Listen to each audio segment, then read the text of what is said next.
За сайн үзэгчтэй та бүхэнд орой мэнд хүргэе. Тэгэхээр Игэл телевизийн хэрэгний мэдээ эхлэж байна. Үзэгч та бүхэнд бас хэлжсэн ёсороо барилгын хот байгуулалтын дэд сайд байгуулмаг студид аваад байна. Тэгэхээр үзэгчтэйгээ хөндлөө бас ирсэн танд баярлалаа. Тэгээд ямар ч байсан үзэгчтэй та бүхэн сайдаас одоо өөрийнхөө сонирхсон асуулт байх юм бол 7013 99 11 гэсэн дугаар руу залгаж одоо асуулт тавьж болно. За ингээд байгуулмаа сайд та бүхний асуултанд шууд хариулах болно. Тэгэхээр юунд түрүүнд одоо яг үзэгчдийнхээ яриа асуултыг авахаас өмнө танаас нэг зүйл тодруулмаар байна л да. Сая бол нэлээд том шийдлийг хийчих шиг болоо. Үзэгчдэд бол нэлээд таатай сонсогдож байсан. Энэ юу гэхээр нөгөө орон сууцны 10%, урьдчилгаа төлбөрийн 10% болгосон. Орд нь бол 20-30% гэдээ явж байсан тийм ээ. Тэгэхээр энэ талаар бас нэг тодорхой мэдээлэл өгөх хэрэггүй юу? За тэгэхээр бид нар хуучин 2013 онд 8% моргэж зээл гаргахдаа урьдчилгаа төлбөр нөхцөлийг 30%-ийг одоо банкнд төлнө. Энэ 8 дээр нэмэх хасах 1% байна. Тэгээ 20 жилийн хугацаатай зээл байна гэж ингэж бид нар одоо журам баталж гаргасан байгаа. Тэгэхээр энэ журмааныг эргэж хараад өнөөгийн цаг үеийн нөхцөл байдлын шаардлагатай уялдуулаад хүмүүсийн одоо мөнгө хоригдлол үүсэхгүй байгаа тийм эдийн засаг жоохон уналттай байгаа энэ шалтгаануудыг харгалзаж үзээд бид нар урьдчилгаа төлбөрөө 10% болгох гэж байгаа. За энэ 10% нь ямар учиртай юм бэ гэхээр хувь хүний одоо карманаас хувь хүн өөрөө 10%-ийнхаа одоо төлбөрөө урьдчилгаа төлбөрөө гаргана. Засгийн газрын батлан даалтын сангаас 20%-ийн одоо үндсэндээ зээл шүү дээ тийм ээ. Зээл аваад ингээд 30% болоод яг арилжааны банкнтаа бол одоогийн хэрэгжиж байгаа зээл нь яг мөн адил 30% төлөд явж байгаа ийм хэлбэр байгаа. Тэгэхээр хүмүүс энэ засгийн газрын батлан даалтын сангаас авж байгаа энэ 20% юу гэдгийг бид нар одоо 10%-ийг л төлөх болчихжээ гэж. Яг үнэндээ бол арилжааны банкнтаа 30% очиж төлж байгаа. Хувь хүн бол яг одоо өөрөөсөө 10% батсан газрын батлан даалтын сангаас 20% гаргаад явах ийм одоо журам батлах гэж байгаа. За энэ маань одоо бас энэ журмыг гаргахад бол бас хууль эрх зүйн хувьд бас өөрчлөлт оруулах хэрэгтэй. Нийгмийн даатгалын тухай хуульд нэмэлт өөрчлөлт оруулах гээд байж байна. Одоо энэ 4-5 дахь өдөр хэлэлцээд эцэслэн батлах байх. Үүнтэйгээ уялдаад бид нар журам гаргана. Тэгэхээр энэ 7 сарда амжаад бид нар энэ журмаа батлаад эцэслэн шийдвэрлэжээ гэж бодож байгаа. За тэгэхээр ямар ч нэг үзэгчийн авъя явцын дундаас асуултуудаа нэмээд тодруулаад явчих тийм ээ. Байна уу? Өдрийн хүргээ. За танд бас өдрийн хүргээ. За танд асууж тодруулах зүйл байна уу? Тэгэхээр юу вэ? Яг хөлөө би энэ бодоод байлгүй. Орон сууцны 2009 оны хямрагч нь орон сууцнаас болж хямрагч шүү дээ Монголын. Тэгээд орон сууц гэдэг чинь өөрөө дандаа их хурд засгийн газрын гишүүдийн компани байдаг гэж байгаа барилгын компани. Тэгээд би сонссон тэрний бодлоготой юм агуулж чинь орон сууц байдаг гэсэн. Тэгээд барилгач өөрөө 78 нугассан ашигтай тийм бизнес шүү дээ. Тэгээд өндөр олон нугассан ингэж арга барил нэгслээ шахаж байгаа. Би тараасаа ярьж байгаа. Нөгөө энэ байцаа ухсаг хүмүүс чаан биш. Үгүй 10% төлөөд орон гэхээ бас сайхан байгаа. Тэгээд эцэг хямраачих юм шиг гэж бодоод энэ мэдээлэл байлтай наадах гэсэн. Эндээ бодоод хариугаа соёдгоо энэ наад 13 энэ утсаа зарах шиг салаа утсч явах зүйлдээ та авах шиг болсон. Тэгээд хөдөө явж ин давтах тэгээд энийхээ утсыг хариугаад өгөх ямар учиртай бол энэ хийх байж болд юм уу гэдэг. Дараа нь өөрөө багсаж уур шууд явж исэн зүйлүүд дондор орж ирсэн хөдөө явж ирэгээ тэгээд энэ утсаар өгөхгүй тэгээд ингээ явчихсан. Тэгээд ямар учиртай юм бэ? Тэгээд наад юу гэж дийчих ерөнхийдөө нэг яг өөрөө санаж хахалцаад миний хувийн санд бол энэ юу хайчуул энэ арай уурын суусан хямдчих юм шүү. Тэгээд энэ барилгын ятгаад өгөөд барилгад хүмүүс бас тэр 2 байр бариадаа 100 сая төгрөгөөр чинь 2 дахин хаалж ярьчих шүү дээ. Энэ нэг яг бодоод яг үзүүл яасан бэ? Тийм хямрал шиг шигтэй бидний бодоод байна гэдэг баа ярьлаа. За тэгэхээр одоо энэ нэг 10% хувийн хүү чинь эдийн засгийг эргээгээд хямраач юм шүү дээ л гэж байна. Тийм. Тэгэхээр бид нар 2013 онд манай барилгын салбар барилгын үйлдвэрлэлээ дэмжих хөтөлбөр хэрэгжүүлсэн юм. За энэ нь болохоор барилгын үнийг тогтвортой болгох, цемент арматур үнийг одоо яг удирдлын сезон болоход үнийг нэмэхгүй байх. За барилгын үйлдвэрлэлийг дотоодоо нэмэхгүйгээр бид нар барилгын метр квадратын одоо үнэнд нөлөөлөхгүй юм байна. За дуусаагүй одоо баригдаж байгаа орон сууцыг бид яаралтай одоо тургуу хугацаанд барьж дуусгахгүй бол орон сууцны одоо эргэлт нь их байна. Тийм учраас үнийн хөргөтөл хөөсрөл бий болоод байна гэж бид үзсэн байгаа. За энийг бол одоо хин нэгэн хүн гэдэг юм хин нэгэн сайд дарга шууд хэлчихээгүй. Энийг бас тоон үзүүлэлт судалгаан дээр үндэслэж гаргасан юм. За ингээд энэхүү хөтөлбөр маань хэрэгцсэний үр дүнд үнэхээр үйлдвэрлэлийн тоо бол Монголд нэмэгдсэн. Шинээр үйлдвэрлэлүүд одоогийн үйлдвэрлэл үйл ажиллагаа явуулж байгаа аж ахуйн нэгжүүдийг бас дэмжих юм зээл олгосон юм. Тэгэхээр өөрөө өргөтгөөд үйл ажиллагаа сайжраад нөгөө эргэлтэн сайжраад ирэхээр нөгөө компани чинь нөгөө үйлдвэрүүд чинь чадвархан сайжраад ирчих. Ингээд мэдээж орон сууцны 8% моргожийн зээл гарсан энэ бол хүмүүст маш таатай боломж бүрдсэн. Тэгээ энэ өөрөө дууссан барилгад 8% моргожийн зээл мэд хэрэгжсэн шүү дээ. Тийм.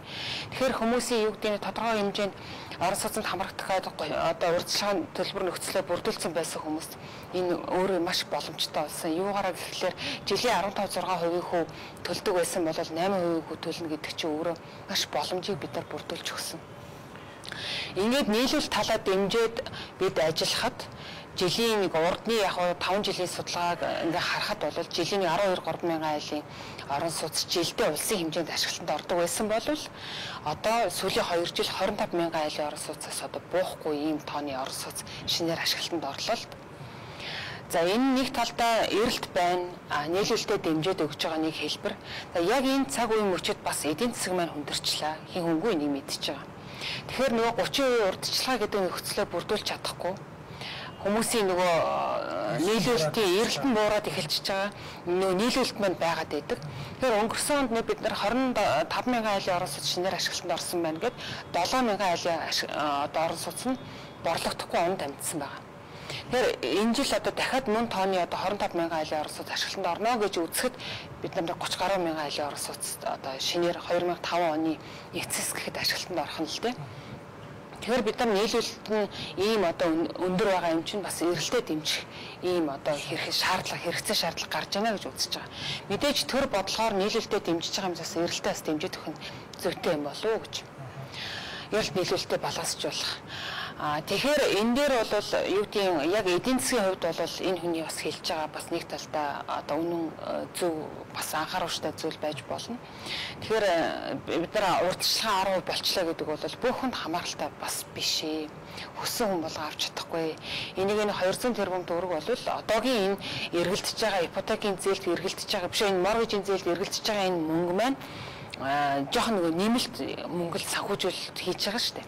Тэгэхээр энэ нэг 10 мянган айлын одоо 10 мянган хүндтэй 10 мянган айл өрхөд ийм хүртээмжтэй байх ийм мөнгөө гэж би үзэж байгаа. Банкны нөгөө шаардлага гэдэг хангах ёстой зүйлүүд гараад ирнэ тийм ээ.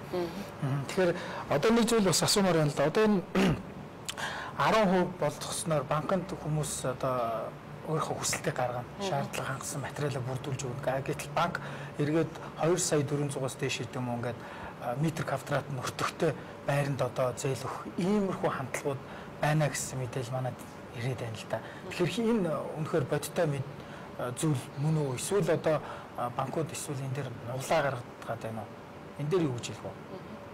Тэгэхээр бид нар өнөөдөр 10% урьдчилгаа төлбөрөө яг эцэслэн шийдвэрлчихэд мэдээж банкуудтайгаа уулзсан. Одоогийн нөхцөл байдал дээр биднэрт яг ингэж одоо үнийн нэг тодорхой тариф үн жишээ тогтоогоод нэм хязгаар тавьсан зүйл бол байхгүй. Бид нар тавихгүй гэж бодож байгаа. Яагаад тэгэхээр хүмүүсийн угаасаа хүсэл сонирхол тийм боломж нь их байгаа юм чинь тэр боломжтой өөрсдөө сонирхлоороо л байр худалдаж байгаа. Тэрнээс одоо чи заавал энэ байрыг ав, эндээс ав, тэндээс ав гэж хэлж байгаадаа ялгаагүй болчихно л да. Тэгэхээр бид нар бол тийм нөхцөл тавихгүй. За энэ тас үзэгч холбогдож байна. Байна уу? Байна. За таны минь дүргээ. Би цаанаас юм аа. За. Энэ дахин дэвсгэрсэн нэг баасан нийтийн нэг дахин төлөвлөлтөөс хамрагдсан газар юм аа.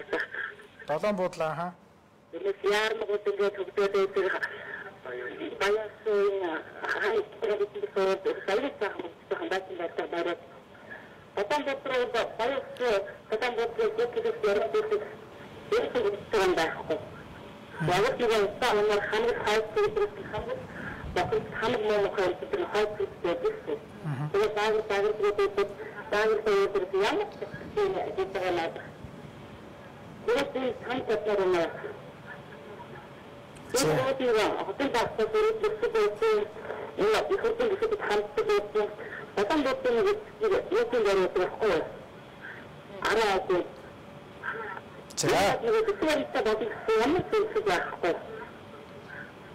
За баярлалаа. Тэгэхээр долоон буудлын орчмыг бол дахин төлөвлөлтөнд оруулдаггүй гэсэн юм байна л да. Ер нь бусад газрууд бол орцсон бай яваад байгаа. Тэгэхээр өнөөдөр барилга тоглолтын яамнаас юу хийгээд байгаа юм бэ гэдгийг энэ хүний одоо асуултад холбоод хэлчихье. Тэгэхээр өнөөдөр бид нар дандаа худалдаа авах гэж юм ярьдаг. Байр орон сууцны асуудал дээр нэг хүн заавал өөрийн эзэмшил өөрийн болгож худалдаж авах юм ярьдаг. Тэгтэл олон улсын жишгт болон өнөөгийн одоо хэрэгцээ шаардлагад ямар нөхцөл байна гэхээр төрөөсөө орон сууц гэж одоо байя. Тэгээд төрөөсөө орон сууцтай бид нар зохион байгуулалт хийж өгөө. Төрөөсөө орон сууц нэг одоо орон сууцны хэлбэр шүү дээ.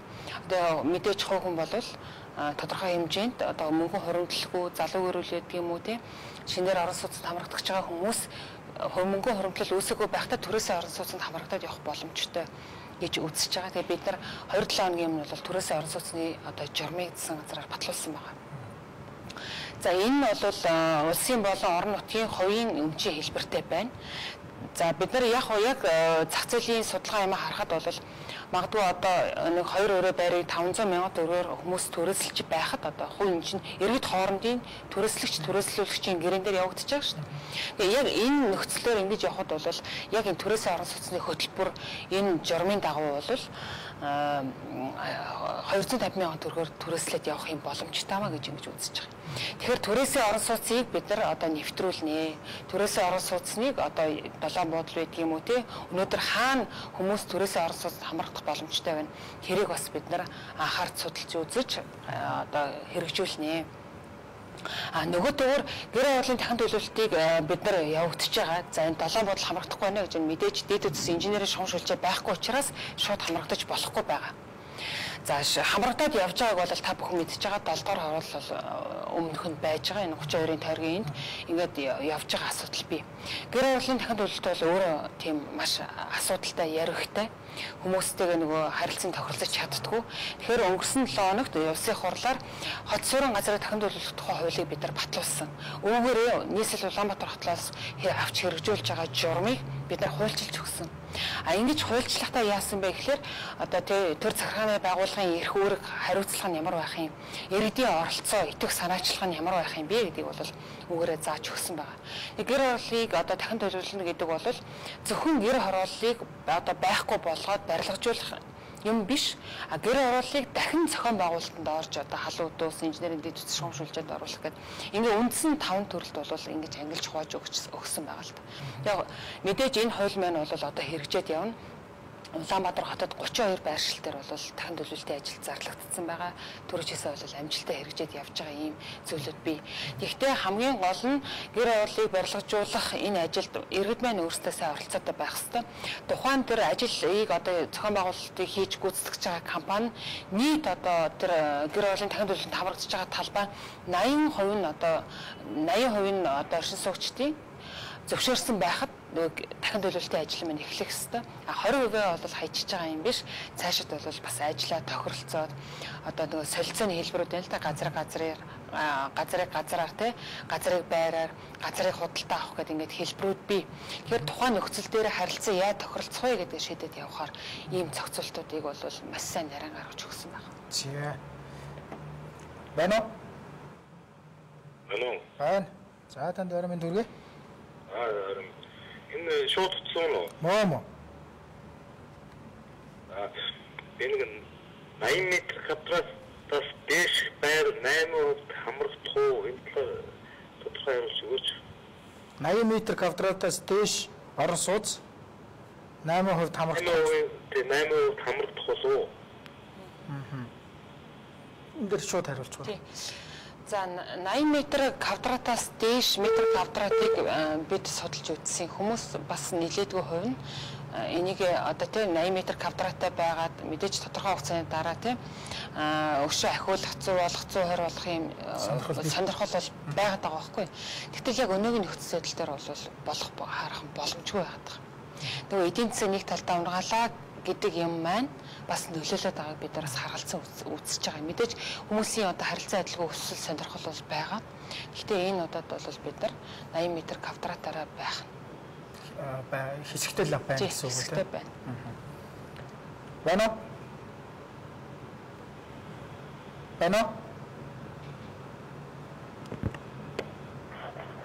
Байна таны сонсч байна. За. Байна. Сайн байна уу та? За. Байна. Таны сонсч та асуултаа тавихгүй юу? Манай таа. Би хэлжээ. Манай хүмүүний тагуун барилг байхгүй юу? Ашамаас. За. Энэ одоо GDP манайх гэрээ хийсэн. За. Ямар гэрээ хийсэн? Одоо усаа дэрэг нөгөө 2 цаг гэрээ хийсэн, 3 цаг гэрээ хийсэн. Тэгсэн одоо яг манайх 2017 оны 3-р сард орж ирэл та. Тэгэхээр одоо нөгөө гэрээ хийх бол гадрын заавал компани хаална гэдэг энэ одоо ямар ч тийм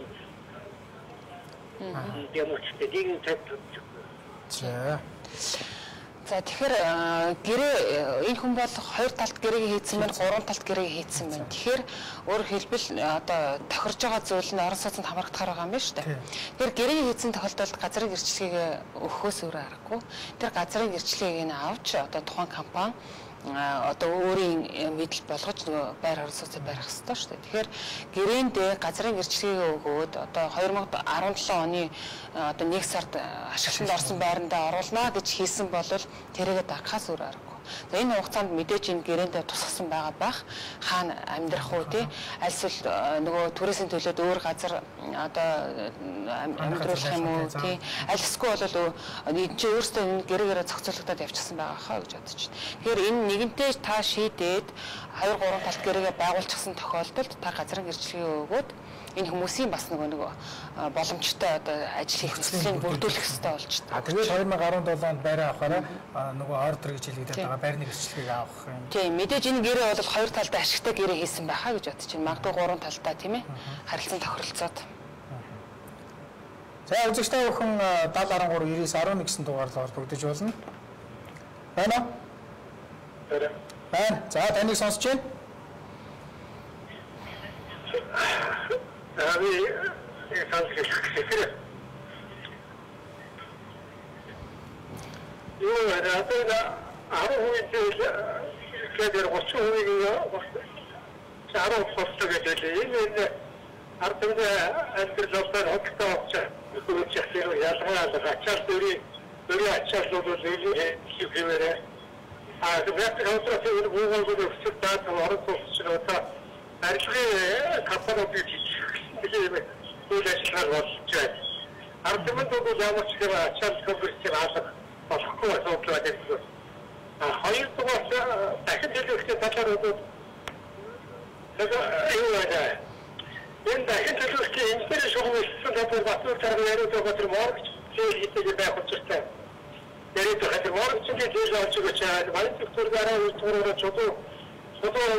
Сонсч. Энэ устайлууд батчина өгөгдөг байгаа учраас өгөгдөг хүрээгүй гэсэн шалтгаанаар өгөгдөг байгаагс яндруу шалтгаанаар батчина өгөөгүй. Тэгэхээр устайлууд бол үтээс айдас цогцоод байгаа чинь 3 жил хараа дахиад орохыг ашаатаа юм хийх ашаатаа жижиг маш барьдаг хүүхдээ өгчүүл оруулаад ингээд юм хийх асуу хийх чаддаг гэдэг бүх юм хийж чадахгүй гэдэг.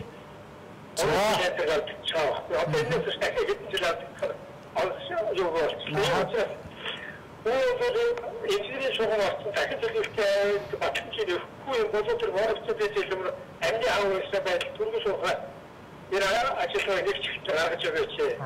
아니 그거 갖다가 그 선거제 내려지 연구소 다시 시선고소 faktor 다시 되게 와 너무 예 자식 되게 그 특수수업 나서 쓰고 있는 거라서 플러스까지 되게 때.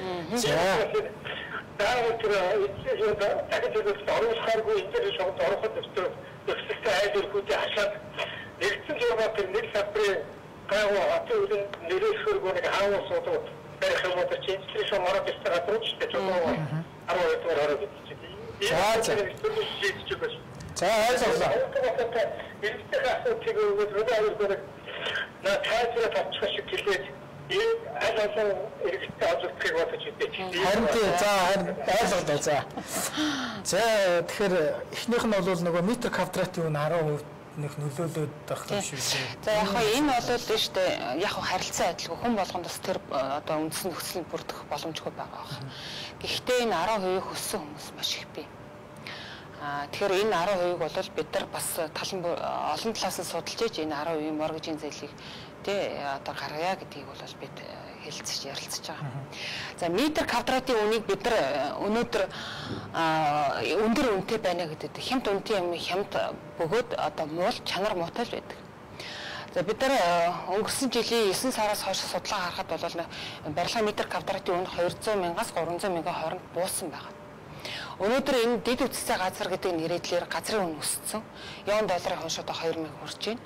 Ингээд бол барилгын салбарын одоо хэрэглэгдэж байгаа бараа бүтээгдэхүүний 70% гаднаас авч байгаа нөхцөлд бид нар барилгын метр квадратын үнийг тэгээд энэ хүмүүсийг хүсэж байгаа шиг тийм огцом доош нь буулгаж болохгүй. Тэгэхээр нөгөө чанаргүй барилга тийм ээ нөгөө үн хямд байна метр квадрат нь бага байна гэж ингээл ирэхлээр үнийн танаал ирэхлээр өөрөө нөгөөх нь чанаргүй барилга болчтой. Тэгэхээр бид нар барилгын норм дүрм стандартыг одоо мөрдсөн чанартай бат бөх хүмүүсийн одоо эрүүл аюулгүй амьдрах орчин нөхцөлийг хангахуйц хэмжээний барилгыг барьсан байх ийм шаардлагатай. Тэгэхээр энэ бол бас төдийлөн боломжгүй. Тийм ч учраас бид нар 2 жилийн өмнөөс дотоодын үйлдвэрлэлийг дэмжийе. Үйлдвэрлэлүүдийг шинээр байгуулъя. Тэгжээч нөгөө үн ханш тогтвортой байж ээж барилгын метр квадратын үн одоо нөлөөлөх юм а гэж үзсэн байна. За чулуу аваад болон тийшээ дахин төлөвлөлт инженерийн дэд шууршуулжээ бол хийгдээгүй байгаа. Нэлээдгүй хэдэн газар. Яагаад энэ хийгдээгүй гэхээр 2013 онд мөн 415 тэрбум төгрөгийн дэд үтс инженер шууршуулжээ Улаанбаатарт хийнэ гэсэн юм ажлын хэсэг гарч зохион байгуулалтанд орсон юм. За үүгээрээ бол одоо нисэх яармаг Баянголын ам руу мөн одоо дахин төлөвлөлт хийгдэж байгаа энэ хороолууд руу инженер дэд шууршуулжээ тавьж эхэлсэн байсан боловч 195 сая одоо тэрбум долларын хөрөнгө оруулалт хийгээд энэ ажил маань зогссон. За яагаад зогссон бэ гэхээр эдийн засаг мууцсан учраас цаашаа үргэлжлэх боломжгүй гэж ингэж зогссон байгаа. Тэгэхээр энэ хүмүүс нөгөө ялтч өнө хүлээлт үүссэн. Ингээд нэг талдаа нөгөө талдаа нөгөө харахаар ийшээгээ орно гэсэн төлөвлөгөө гарцсан, төсөв гарцсан.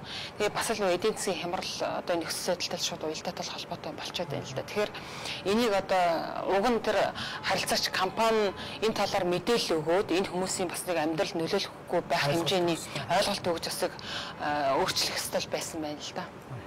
За дахиад нэг үзэгч авъя. Байна уу? Энийг сонсож байна? Байна уу? Байна. За сайн байна уу та? Энэ 10 талаар за $10 нэг дахиад тодорхойлсон заримд нь 10% хамрагдах боломжтой зөв нь хуучин 30% гэсэн үг тийм. За тийм тэгэхээр ийм байгаамаа бид нар дотор нь наривчилж үзэж байгаа. Тэгэхээр 10% гэдэг маань өөрөө угаасаа нөгөө гарч байгаа нөгөө зээлэндээ бид нар нэмэлт хөрөнгө хийж байгаагүй хүссэн хүн болгон бол энд хамрагдаж бас төдийлөн чадахгүй. Бид нар энэ 200 тэрбумын мөнгө бол одоо хинт хамрагдаж болох вэ гэхлээр 10,000 орчим айл өрхөд хамрагдаж болох юм байна. Магадгүй тэрнээс ч одоо олон айл өрх Орос улсад хамрагдахыг хүсэж байгааг үг хэлж үгүйсэхгүй шүү дээ. Тэгээд дотор нь бид нар юу гэж агилж байгаа гэхлээр мэдээж төрийн албан хаагчд бай. За төрийн албан хаагчтай үйлчлэгээний албан хаагчд бай. Цагдаа, эмч, одоо совилогч, багш гэсэн ийм хүмүүс байя гэж байгаа. Мэдээж арилжааны банкн дээр очиод орлогын тогтмол нөгөө арилжааны банкаас тавьж байгаа шаардлага нөхцөлийг одоо хангаж байвал хамаарах юм боломжтой.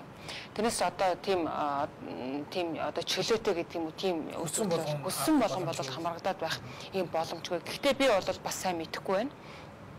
Хэдийн эрх хэмжээний хүмүүс одоо 10% урьдчилгаа болон засгийн газрын батлан даалтын сангаас 20% одоо зээлээ аваад 30% урьдчилгаагаа бүрдүүлээд арилжааны банкнд очих орон сууцны зээлэнд хамрагдах юм хүсэлтэй байгааг бол би хэлж мэдэхгүй байна. Ямар ч байсан бол энэ тодорхой нэг хэсэг хүмүүсийн одоо орон сууцнд орох асуудлыг бол бүрэн дүр шийдэж чадна гэж үзэж байгаа. Байна уу? байна. За тийм байна.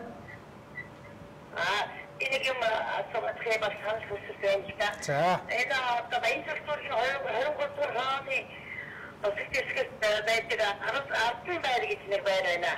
За. Энэ байрууд одоо хот байгуулалтанд одоо хамрагдсан юм бол ерөөсөө байхгүй. Одоо бараг 61 оны байлгах гэж байгаа. Тэгээ одоо энэ байлгуулалт одоо хүний одоо ямар ч тийм юу байхгүй болчихсон. Одоо бүр айгүй хөдөлгөөн дагуулчихсан. Одоо тоод мод гэж чинь өөр өчнөөр ингээд гадуур ингээд хэрэгжиж товч болчихсон. Одоо эдгээр мөдгөө энэ анх тогтоолсон байр юм уу? Одоо юу эдрийг харахад бэлэн болсон нэг асан байраа. За ойлголоо. Тэгэхээр танаас нэг зүйл тодруулаад идэхгүй уучлаарай. Танаас нэг зүйл тодруулаад тий. Энэ акт тогтоолгосон ашиглалтын шаардлага хангахгүй гэсэн тийм акт авсан барилга мөн үү? Альсвал одоогор тийм юм одоо танд очиагүй байгаа юу? Өглөөд дээр одоо техникний үед одоо яг хүн амьдч болохгүй гэсэн акт тогтоолсон гинтэй тэрнүүд олдохгүй байгаа. Ямар ч одоо олдох юм юу аахгүй тийм ер нь тэрийг мэддэггүй байсаа ерөөсөө одоо хотын дараа батууж тэгээд өшөө үчнээ одоо энэ хот байгуулалтаа сайд метод ерөөсөө хавсан дээрийг мэдгүй байдээ. Тэгээд ерөөсөө энэ одоо хавсан байраас нэг нь шатаад байхгүй одоо 9 байр одоо өнөөдөр бараг хэдэн мөчөө одоо энэ хатууны айсыг нэвтрэх болсон нэг байрыг мэддэггүй бид одоо ингээд өчнөө одоо энэ юу энэ За ойлголоо. Тэгэхээр ийм байгаа. Сая хот суурин газрын дахин төлөвлөх тухай хууль батлагдсан гэдэг. За мэдээж гэр орлыг одоо дахин төлөвлөж барилгажуулах түүний хажуугаар ашиглалтын шаардлага хангахгүй барилга байгууламжийг дахин төлөвлөлтөнд оруулна гэсэн ийм одоо бүлэг заалт байгаа. Тэгэхээр яг энэ хүний хэлж байгаа шиг одоо хүн амьдрахад доголдолтой аюултай нөхцөл байдал